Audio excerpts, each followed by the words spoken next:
General اعجاز امان، آپ کیسے دیکھتے ہیں امریکہ سرد مہری کا مظاہرہ کر رہا ہے، بائیڈن کے پاس وقت نہیں ہے، کیا مسئلہ کیا ہے، یہ کیا چل رہا ہے؟ ندیم بھائی تھینک یو ویری مچ. پہلی بات یہ ہے کہ اس کو ہم پتہ نہیں کیوں اتنا ایشو بنا رہے ہیں. جب بھی سوال کیا جاتا ہے تو prime minister has no option to say کہ میں اس کا جواب نہیں دیتا. انہوں نے وہی جواب دیا جو بات ہے. ابھی معید یوسف کا بیان ہے. معید یوسف نے بھی وہ جب ان سے سوال جو آپ نے ابھی سوٹ چلایا ہے یا ادھر نیو یارک میں بات ہوئی ہے، جب سوال کیا جاتا ہے کہ ان کی بات نہیں ہوئی تو انہوں نے کہا ویل ابھی بھی بڑا لاؤڈ اینڈ کلیئر تھا ان کا میسج کہ جی ہم مرے نہیں جا رہے، انہوں نے بات کرنی ہے تو کر لیں. دیکھیں بات کیا ہے، میں سمجھتا ہوں کہ جو بائیڈن اوائڈ کر رہے ہیں بات کرنے کو بیکاز ہی لیکس سبسٹنس. وہ ان کے پاس جو بائیڈن سٹرانگ فوٹنگ پر نہیں ہے عمران خان سے بات کرنے کے لیے. عمران خان جب بات کرے گا تو نہ وہ پریزیڈنٹ مشرف ہے، نہ وہ گیلانی ہے، نہ وہ نواز شریف ہے. عمران خان جب بات کرے گا پریزیڈنٹ جو بائیڈن سے تو بات کس پہ ہو؟ ریجنل پیس پہ ہوگی نا. صرف افغانستان کی لینس سے تو پاکستان کو نہیں دیکھا تو آپ کے خیال میں جنرل مشرف، گیلانی یا نواز شریف جب بات کرتے تھے تو وہ کیا بات کرتے تھے؟ میں وہ بات اس وقت کرتے تھے جب دیکھو جب پریزیڈنٹ مشرف نے بات کی تو یو این ریزولوشن کا ایک کور لے کے آ رہے تھے وار آن ٹیرر کا، اور ایک کولیشن یو این بنا کے آ رہا تھا. اس وقت جب بات کی پریزیڈنٹ بش نے یا ان کے وہ جو تھے رچرڈ آرمیٹیج، وہ بات اور کانٹیکسٹ میں اس وقت تو ابھی یو این کا کور بھی نہیں تھا جب رچرڈ آرمیٹیج کی کال آئی تھی. اس وقت تو اس نے ود اس آر اگینسٹ اس، اور ہم نے کہا کہ انسٹنٹڈ سپورٹ آفر کر رہے ہیں. اس کی بات یہ تھی کیونکہ they had decided they were coming through U N under resolution 1337. 1337 اس کے بعد آئی تھی.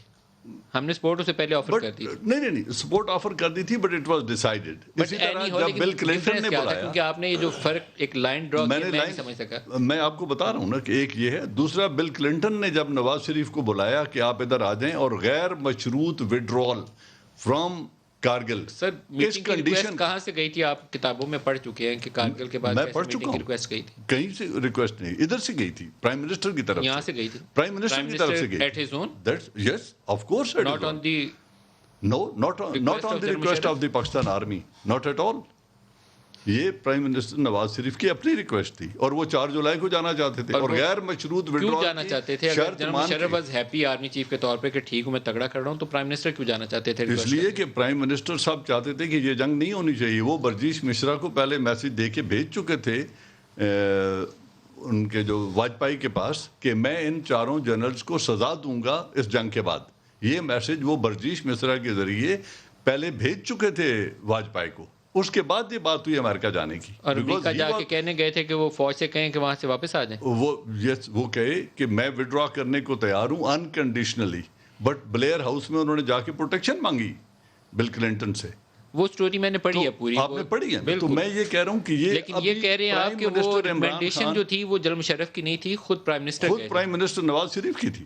General Musharraf has nothing to do with that. He had nothing to do with it. ٹھیک ہے. انہوں نے نہیں کہا تھا کہ آپ جائیں اور یہ ریکویسٹ کریں اور ہمیں وڈرا کرنے کو دیں. اگر انہوں نے وڈرا کرنا ہوتا تو وہ کر جاتے اور آرگنائز وڈرا کرتے. ابھی کارگل نہیں ہے افغانستان کے اوپر، 1337 بھی نہیں ہے. ابھی آپ نے سوال کیا، میں نے اس لیے جواب. تو ابھی پرائم منسٹر کو کال کیوں نہیں آ رہی؟ پھر کال اس لیے نہیں آ رہی کہ میں سمجھتا ہوں پریزیڈنٹ بائیڈن اوائڈ کر رہے ہیں پرائم منسٹر عمران خان کو، کیونکہ عمران خان نے جن ایشوز کو ریز کرنا ہے ان کا جواب کچھ کا وہ دینا نہیں چاہتے، کچھ کا جواب ان کے پاس ہے نہیں. سجیشن وہ سننا نہیں چاہتے. کون سا ایشو ہے جس پہ وہ جواب نہیں دینا چاہتے؟ پہلی بات یہ ہے جس کا وہ نہیں سننا چاہتے.